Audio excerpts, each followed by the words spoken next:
Okay, so again, this is our first journal club with the Al-Razi Youth Doctor Movement, belonging to the Wonka EMR region and Wonka Young Doctor Movements.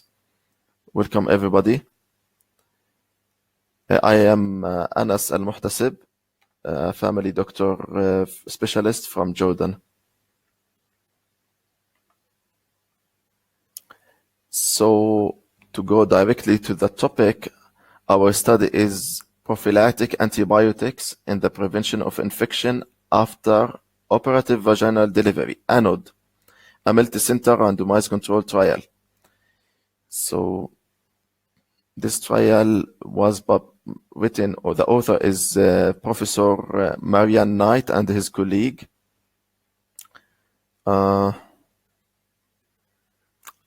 Dr. Marian from the National Perinatal Epidemiology Net at Newfield Department of Population Health at the University of Oxford. And this article was published online on the 13th of May. So it's a recent article. Some correction has been published that is not that important actually. And we are reading now the corrected version. So the article being published in the Lancet and produced from Oxford University, maybe something help us to trust the results. However, we should know that we don't have any authorities in science, so we have to deal with any article by critical appraisal and critical thinking. So it's good idea that this article was funded by the National Institute for Health Research HTA program and not by any pharmaceutical companies. So first thing, how do we critically appraise randomized controlled trials? So there are many tools that can be used. The tool from the Center of Evidence-Based Medicine, something called CASP, another main tool called Consort.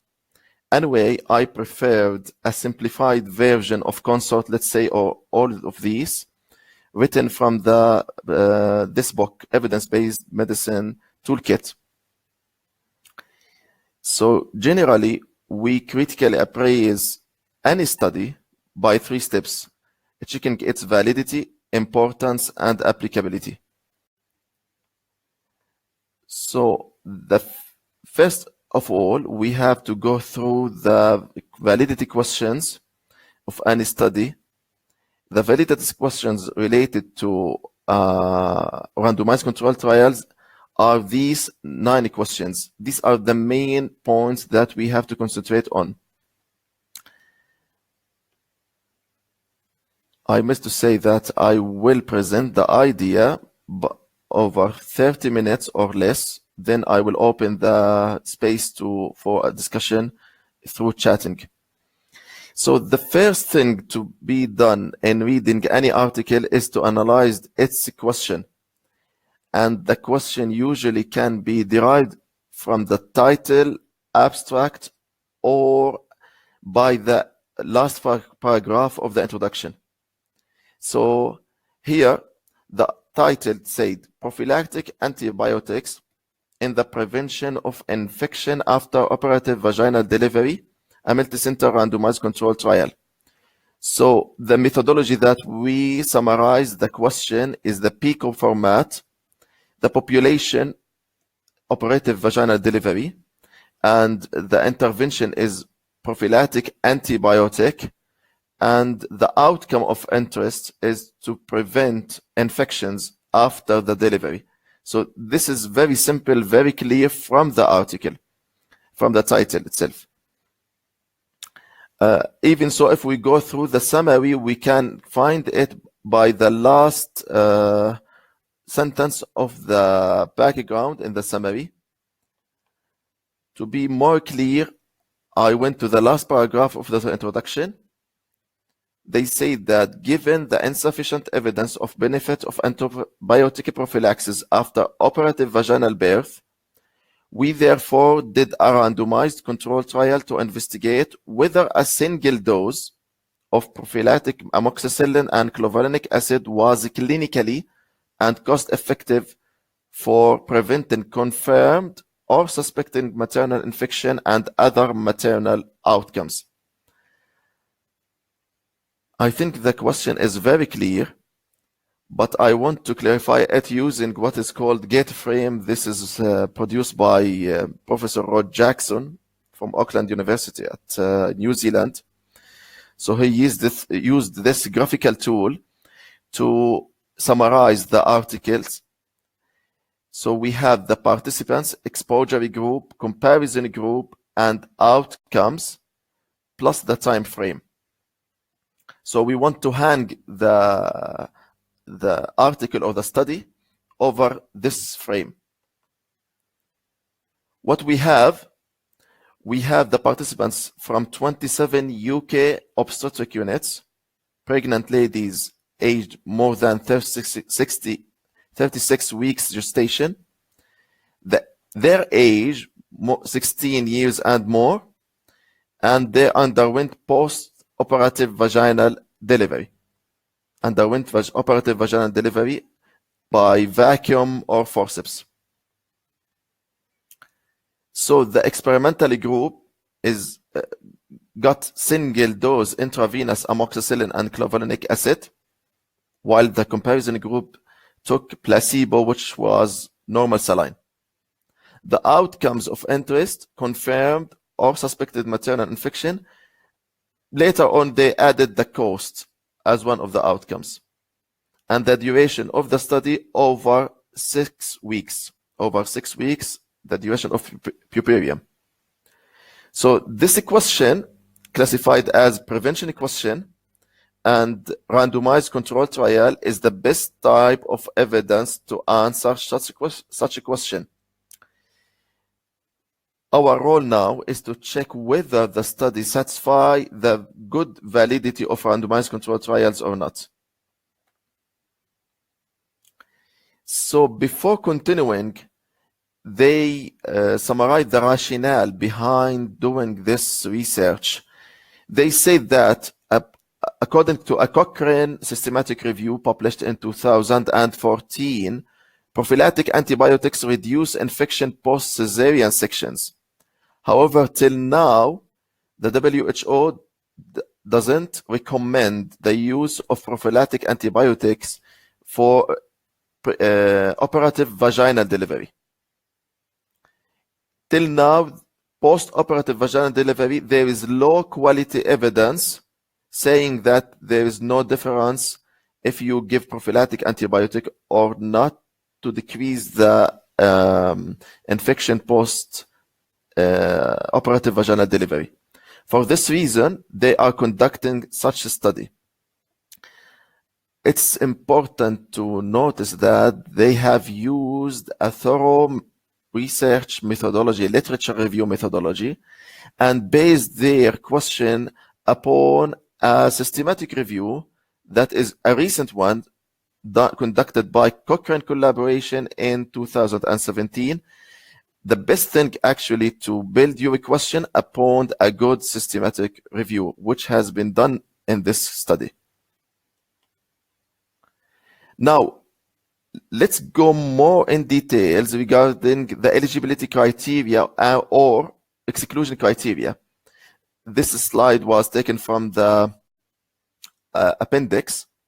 So the eligibility criteria, willing and able to give informed consent for participation in the trial, the gestation weeks 36 and more, the age 16 and more, has undergone operative vaginal delivery. Who were excluded if there any clinical indication for ongoing antibiotic administration post-delivery, for example, due to confirmed antenatal infection, non-allergic to penicillin or to any of the components of co-amoxiclav, or history of anaphylaxis. So these are the inclusion and exclusion criteria which look feasible and logic. One of the source of bias that can be applied at this step, that we can apply very strict eligibility criteria which make the sample very pure, and then we will not be able to generalize the results to the population. So till this point, the sample and the eligibility criteria is accepted. Just to be clear more, women undergoing all types of operative vaginal birth were eligible for inclusion, irrespective of the instrument used, whether rotation was undertaken or the station of the fetal head at the time of instrument application. Moreover, receipt of antenatal or antepartum antibiotics, such as for prolonged rupture of membranes, was not a reason for exclusion if women had no indication for ongoing antibiotic prescription after delivery. So this is two important points regarding the inclusion and exclusion criteria. So this was the first step, is to analyze the question and the participants. Second step is to be sure that randomization has been taken. Randomization is the mainstay or the most important thing in the randomized control trials, because it distributes known and unknown confounding variables between the two groups evenly. Maybe it's difficult to explain this idea more at this moment, but hopefully it will be clarified with time or future journal clubs. So anyway, they used a randomization list was generated by use of permuted blocks of variable size to ensure balance and unpredictability overall. They also used pack numbers were added to randomization list by an independent trials programmer who liaised directly with the packaging and distribution company. They explained more and more the details of randomization just to ensure that they used a thorough and a good randomization process. They said at the end, the implementation of the allocation was monitored by assessment of whether packs were allocated sequentially as per protocol. So we are sure that randomization has been taken. Now we should be sure that the randomization list was concealed. They said in the article that women, most clinicians, including research midwives and those taking consent, and midwives, nurses, or doctors collecting outcome information, were masked to allocation. That means that no one from those knows who are in the intervention group or in the control group, which is important to protect the randomization outcome. They continued saying, clinical staff responsible for preparing and checking the trial drug were not masked to allocation, but they had no other role in the trial. We will return back to this point later. So we have randomization and we have concealed allocation of the randomization. The fourth step is we have to ask, did randomization produce comparable groups at the start of the trial? The idea of randomization to produce two groups that are similar to each other in everything except in the intervention. So we want to check whether the randomization yielded actually similar groups at the beginning, at the start of the trial. This is usually presented in table number 1 of the article, which summarizes the characteristics of the groups. So here we have the maternal age. For example, the mean maternal age was 30 in both groups. The gestational age at randomization was also similar.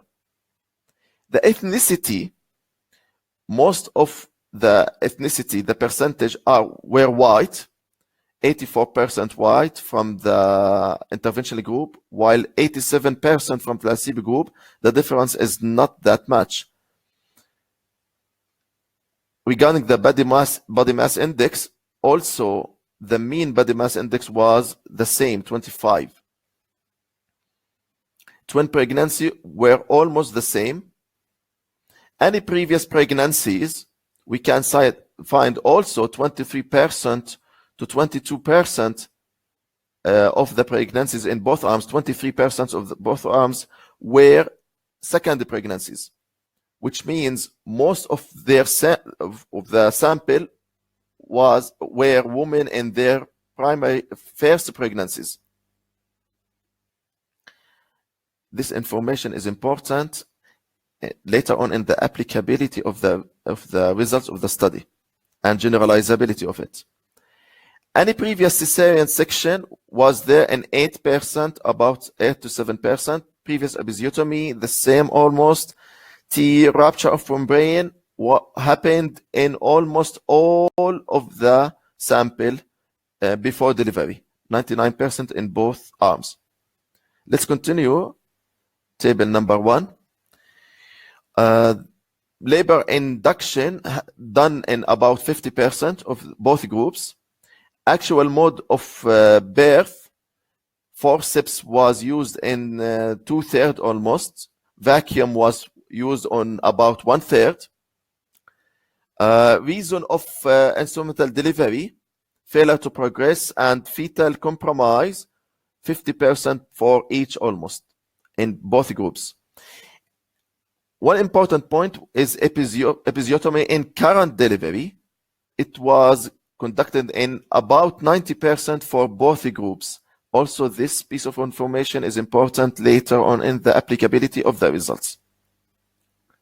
So we can say that the two groups were similar at the beginning of the study. So by this, we are sure that there is randomization, concealed allocation, which leads to similar groups at the beginning. After having two similar groups, we want to be sure that the two groups were treated equally throughout the study apart from the intervention.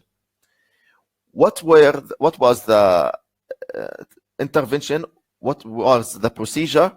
Women in the intervention group received a single dose of IV amoxiclav, 1 gram amoxicillin, 200 milligram clavulanic acid as soon as possible and no more than 6 hours after giving birth. In the placebo group, they were received IV sterile saline 0.9% with the same time frame. They said also the intervention was administered after the woman had given birth because of concerns about the effects of prenatal exposure to antibiotics on the infant microbiome. Actually, this point being the antibiotic given after the delivery can ensure us that the two groups were treated in similar ways apart from the intervention.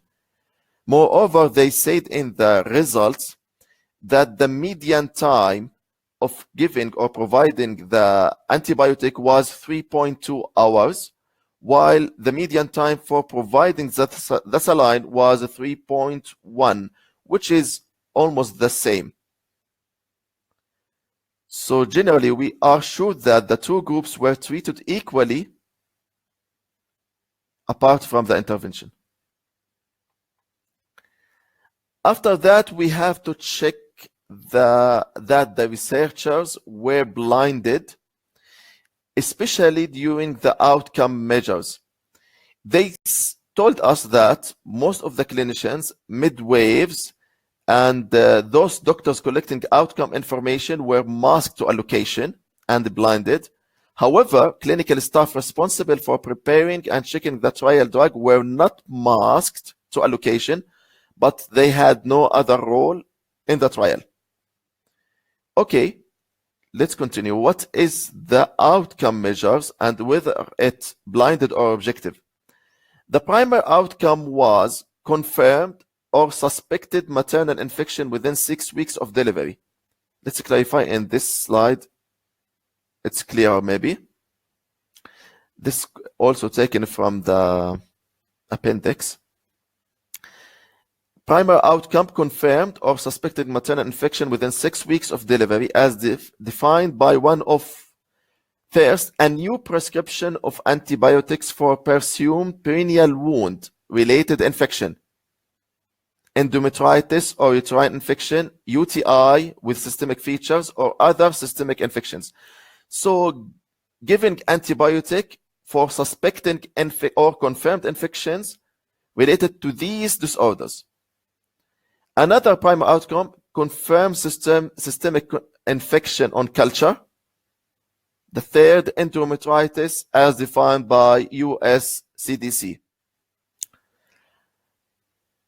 Now, what were secondary outcomes within 6 weeks of delivery? Systemic sepsis, perineal wound infection, surgical site infection, perineal pain, maternal general health, hospital day stay, and GP visits to the or on thermal care.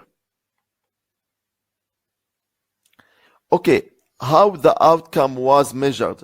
We should be sure the outcome should be measured by a blinded fashion and or objective one. Actually, the best objective outcome is the culture, to have a culture, positive culture. However, what they did do, the outcome information, including information on an antibiotic prescription for presumed infection, was collected from medical records at hospital discharge and by a telephone interview at 6 weeks post-delivery, after which women were sent a questionnaire for collection of data on secondary outcomes. So secondary outcomes were collected by questionnaire. Primary outcome were collected by telephone interview at 6 weeks post-delivery. And what was the outcome? If the lady or the woman took antibiotic prescribed for presumed or confirmed infection. So actually, although the collector of the outcome, the collectors were blinded, but the outcome was very subjective. Just taking or prescription of antibiotic was considered as the outcome. So if we decreased antibiotic prescription, we can say that we decreased the infections. So actually it is a subjective outcome, not an objective one. We will return to this point later on. Okay, after these 6 steps, we want to check, was the trial of sufficient duration? Actually, it lasts for 6 weeks to the end of the puerperian period, which is justified actually, because the most important infections happens during this duration. The next question is, was follow-up complete? Actually, they started by 3,427 women before randomization. They summarized the result in this flow chart, but actually it is not complete, so I want to return to my summary. So 1,719 women randomized to intervention group. On the placebo group, 1,708 women randomized allocated to placebo group, almost the same. 4 withdrew from this arm and 3 withdraw the consent from the another arm. So after that, 37 women didn't receive treatment in both arms. The reasons for that, many of them were due to cannula issues, also or declined. About 2 and 4, staff misunderstanding. Some of them were the antibiotic given after 6 hours, and some clinical reasons, or some of them withdraw. Return back, so we have 37 that didn't receive treatment in both arms.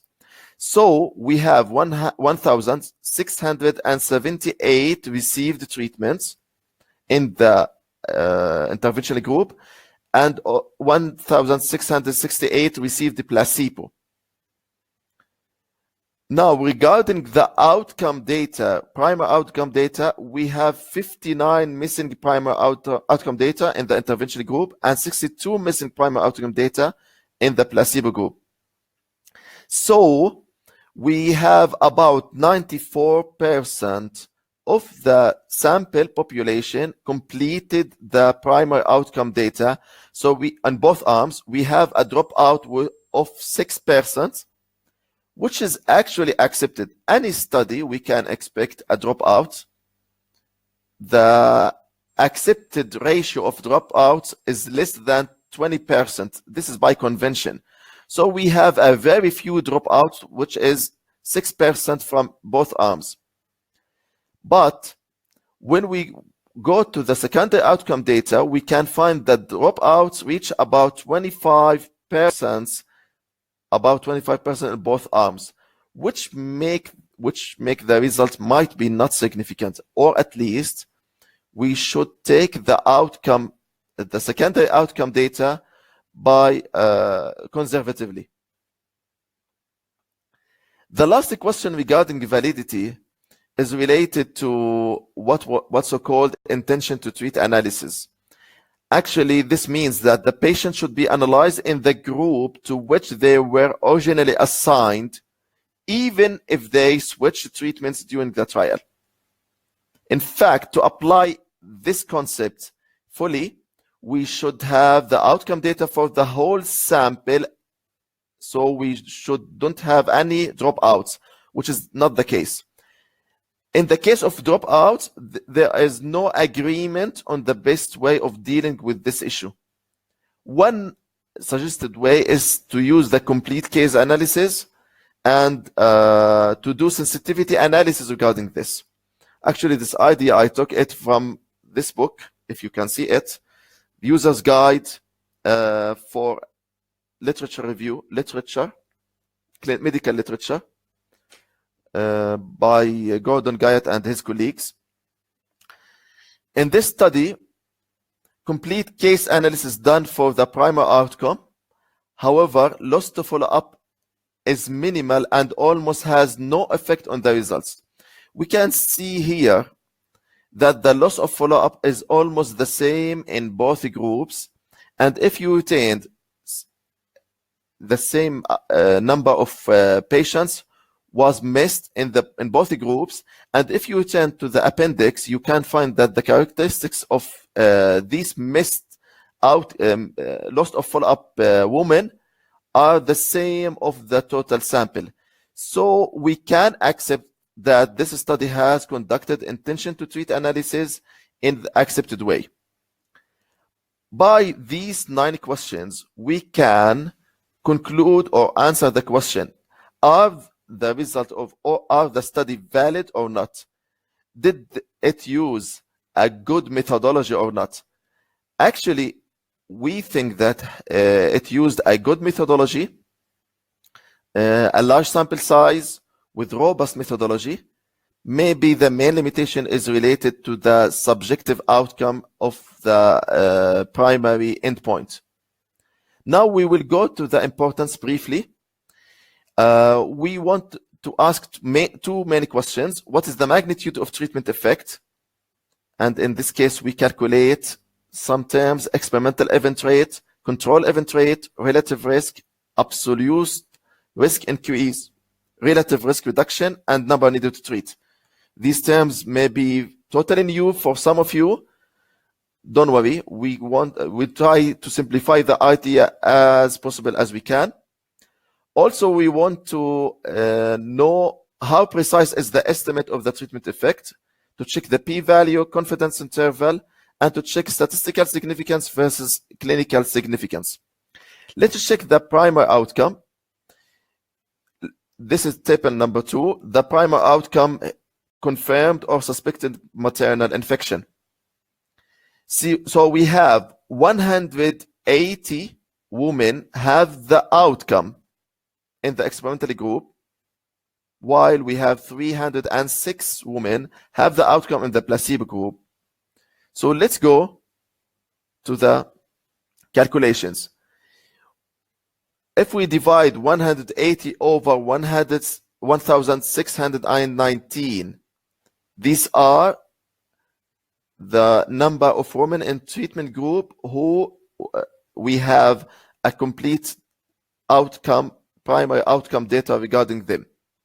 So if we divided 180 over 1,619, then the percentage is 11%. This is called experimental event rate, the event rate in the experimental group. Similarly, the control event rate is calculated by dividing 306 over 1,606, which is 19%. So the event happened in 19% of the control arm and 11% rate in the experimental arm. Here we calculate something called risk ratio or relative risk. We divide simply the experimental event rate by the control event rate, 11% by 19%, which is 58%, which means that the event rate in the, which is, again, what is the event rate? To be sure, confirmed or suspected maternal infection happened in 58% happened in a rate of 58% compared to the control event rate, which means that the risk has been decreased. What is the absolute risk reduction, ARR, called absolute risk reduction? It is subtraction of experimental event rate from complete event rate. It decreased 8%. The crude decrease in the risk is 8%. We calculate something called relative risk reduction, which is absolute risk reduction over the control event rate, which is 42%. Actually, it is 1 minus the relative risk. 1 minus 58% is 42%. So the risk of infection post-operative vaginal delivery decreased by 42%. Anyway, we have to measure or calculate something called number needed to treat, which is 1 over absolute risk reduction. 1 over 8% is about 12.5, which is round up to 13. What does this mean? This means that we have to treat 13 lady aged 16 years or old in their 40s gestational week or 36 gestational week or more by 1 dose IV amoxiclavinic acid to prevent 1 additional maternal infection. We have to treat 13 women by these conditions to prevent 1 additional event. We have to treat 13 lady with this treatment to prevent 1 additional infection, which is actually very good. Let's return back to the rest of the outcomes, just brief comments. Before continuing to other outcomes, we can see that the p-value here is very significant and the confidence interval lies between 95% confidence interval lies between 0.49 and 0.69, which means that the true population value, we are 95% confident that the true population value of relative risk is between 0.49 and 0.69, which is a very precise estimate, in fact. Okay, so the outcome measures were significant in confirmed or suspected maternal infection. However, it wasn't significant in endometritis and wasn't significant in systemic sepsis. It was significant in confirmed systemic infection using culture. and it was significant using perineal wound infection. It decreased perineal wound infections. Let's go to the secondary outcomes briefly. Here we can see that there's significant reduction in perineal pain, use of pain relief to relieve pain. Okay, some of our colleagues asking us to speak in Arabic. Okay, I'll try my best, but because some of our colleagues cannot speak or understand Arabic, I'll try my best. So let's continue in English and I summarize it in Arabic. Need for additional perineal care also decreased. Wound breakdown decreased by the intervention. Also, perineum ever too painful or uncomfortable. Any primary care or home visits in relation to perineum also decreased. Any outpatient visits in relation to perineum is decreased. However, what doesn't decrease by the intervention? Dyspareunia, breastfeeding at 6 weeks, or hospital bed stay, which means that it's safe. Hospital bed stay to discharge, not changed. Maternal hospital readmission, not changed. And the quality of life, it wasn't significant change. باختصار احنا التغير الأساسي حصل في حصول maternal infection confirmed or suspected، وكان النمبر needed to treat المتوقع زي ما حكينا 13. يمكن ما حصل تحسن في الاندوميترايتس ولا في السيستميك سيبسيس. حصل في كتير في السكندري اوتكمز لكن لم يحصل في بعضها الآخر اللي ذكرناها. hopefully إنه كان الكلام واضح. Because the time is limited, they mentioned a few side effects. You can read it later. And they said, comment on the cost difference. The cost decreased by 52 pounds, which is reasonable, not too much, but actually it is a cost-effective methodology because it decreased the cost and decreased the incident, decreased the disease itself, the infection. Regarding mode of instrumental delivery, we found that forceps delivery has relative risk or risk ratio of 0.62% and vacuum extraction was 0.56. Actually, this might be misleading because if we calculate the number needed to treat, we can find that the number needed to treat in forceps group was 12, while in the vacuum extraction was 17, which means that the antibiotic prophylaxis was more effective in the forceps group rather than the vacuum extraction.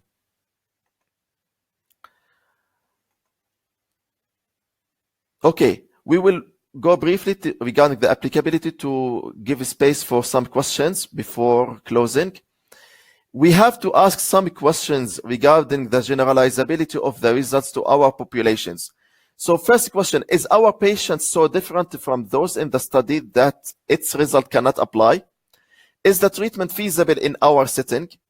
What are our patients' potential benefits and harms from the therapy? What are our patients' values and expectations for both the outcome we are trying to prevent and the treatment we are offering? What alternative treatments are available? I will go briefly over some of them. First of all, our patients so different. We have to remember that most of the sample were first vaginal delivery, more than 75% of the women in the study. Also, about 90% of them underwent episiotomy. So if we want to generalize the result, we have to keep this in mind, our minds. We might generalize the results for women in their first vaginal delivery who underwent episiotomy. Okay. Also, is our setting so different from the settings of the study? The study was conducted in a high-income country, so most of our audience, or at least many of the countries can use of this study are low and middle income countries, and they might have less degree of infection control in delivery rooms, then the value of prophylaxis might be higher. Also, we have said that the primary outcome was pragmatic, that a new prescription of antibiotic for specific indications, this is the primary outcome was. So being a pragmatic primary outcome, this may be more suitable for application in low and middle income countries because the confirmation of infection in these countries by culture might be difficult. الفكرة هون بالعربي انه لكون الاوتكم بالنسبة لنا هو اعادة صرف الدواء او انتيبيوتيك، هذا الخيار قد يكون انسب بالنسبة لنا في اللو والميدل انكم كانتريز، لانه اثبات التشخيص باستخدام الكلتشر ممكن يكون شوي صعب. Potential benefits and harms to the patients. Benefits, can we ask, does it worth it? Does it worth to decrease the infections, the pain, or not? We think that it's worth it, at least with decrease the cost, at least, of free antibiotic or more infections.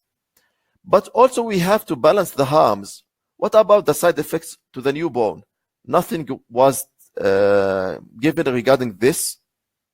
What about the increased resistance regarding antibiotics? Nothing also mentioned about this. Moreover, we have to ask ourselves about alternate treatments. Can we give multiple doses, or can we give oral short course of antibiotics?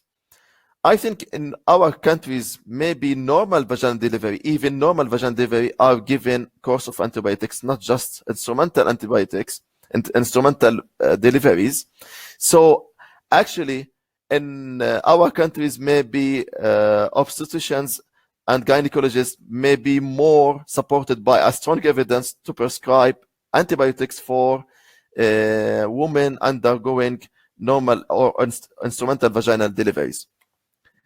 And that's it. Thanks for Al-Razi Group, especially Dr. Najwa, Reina, and Adil, global youth doctor movements, and technical support from my friend Muhammad and the Jordan Society of Family Doctors for their support, and you for attendance.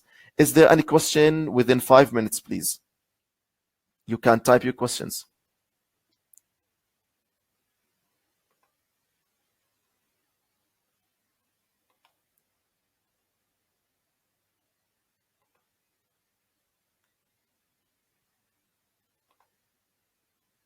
Is there any question?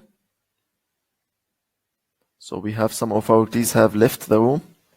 Okay, no problem. I thank you all for attending. I will be here for the last 5 minutes for any question if there's any.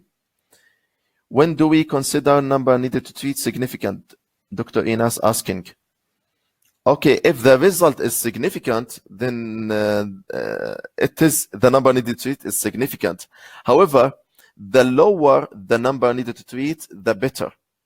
So if we said that we have to treat 5 patients to prevent 1 additional death or 1 additional infection, it's better than to say we have to treat 100 patients to prevent 1 additional infection. So the lower the number is, the better. Another question?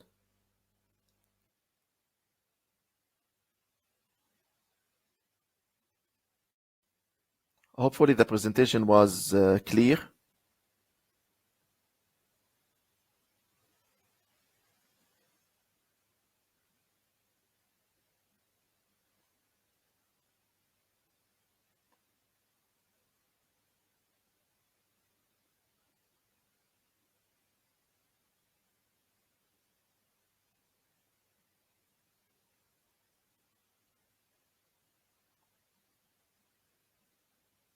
Thank you, Dr. Inas.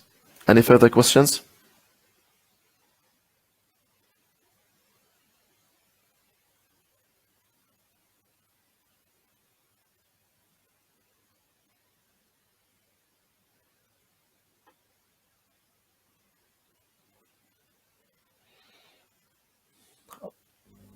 Dr. Sumaya, thanks. Okay, thank you too. Dr. Reina, so if we were to apply the findings of this study to our daily practice, we can say it is effective to use prophylactic antibiotics post-assisted delivery. With actually up to date, use this study and put some extra point when episiotomy has been done. Actually, there's another article published on the Lancet, also commented on this point. Most of the women had episiotomy. So if we want to generalize the idea, we have to be sure that episiotomy have been underwent. So the answer for your question, Dr. Reina, is yes, if episiotomy has done.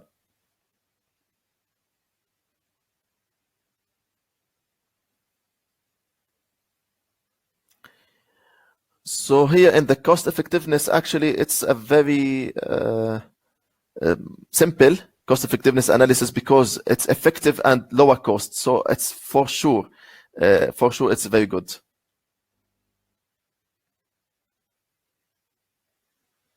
You're welcome, everybody. So the last minute to leave the room.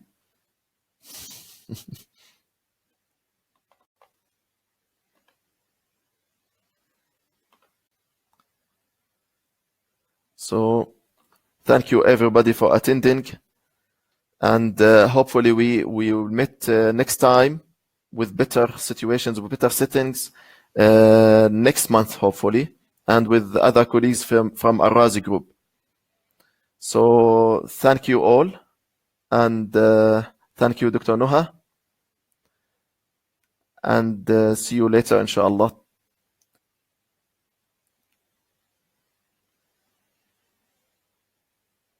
السلام عليكم ورحمة الله.